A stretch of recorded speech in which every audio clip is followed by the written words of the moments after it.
నమస్కారం, నా పేరు డాక్టర్ కార్తిక్ దివి, కన్సల్టెంట్ ఫిజిషియన్ డయాబెటాలజిస్ట్, విజేత హాస్పిటల్స్, కొంపల్లి. మీరు నీళ్ళు తక్కువ తాగుతున్నారో, తరచూ మీకు ఒక పక్కన బ్యాక్ పెయిన్ వస్తుందా? సో మీకు తెలియకుండానే మీకు కిడ్నీలో స్టోన్ పెరుగుతుండొచ్చు. మన పేషెంట్ అరుణ్కి 3 నెలల నుంచి తరచూ నడుం నొప్పి వస్తుంది. ఒకసారి యూరిన్లో బ్లడ్ కూడా వచ్చింది. ఒకసారి ఎమర్జెన్సీలో అరుణ్ ఒక పక్కన బ్యాక్ పెయిన్, ఫ్లాంక్ పెయిన్తో వచ్చారు. తీరా స్కాన్ చేసి చూస్తే అతనికి 8 mm స్టోన్ అతని యూరినరీ ట్రాక్ని బ్లాక్ చేసింది. దానివల్ల కిడ్నీ వాపు వచ్చింది. సో ఎర్లీగా అరుణ్ మన దగ్గర అప్రోచ్ అయి ఉంటే మెడికల్ మేనేజ్మెంట్తో పోయేది. ఇప్పుడు ప్రొసీజర్కి వెళ్ళాల్సి వస్తుంది. సో కిడ్నీ స్టోన్స్ అనేవి చిన్నగా స్టార్ట్ అవుతాయి, కానీ అవి తరచూ గ్రో అవుతూ ఉంటాయి.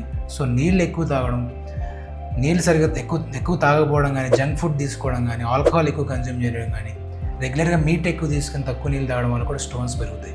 మన విజేత హాస్పిటల్స్ కొంపల్లిలో యూరాలజిస్ట్ రెగ్యులర్గా అవైలబుల్ ఉంటారు. మీకు అన్ని రకాల యూరిన్ సంబంధించిన టెస్టులు, అల్ట్రాసౌండ్, సిటీ స్కాన్స్ అన్నీ అవుతాయి. అండ్ స్టోన్స్కి సంబంధించి surgical and non surgical management 2 కూడా అవైలబుల్ ఉంటాయి. సో బ్యాక్ పెయిన్ ఇగ్నోర్ చేయకండి. మీ కిడ్నీస్ ప్రొటెక్ట్ చేయాలంటే విజిట్ విజేత హాస్పిటల్స్ కొంపల్లి.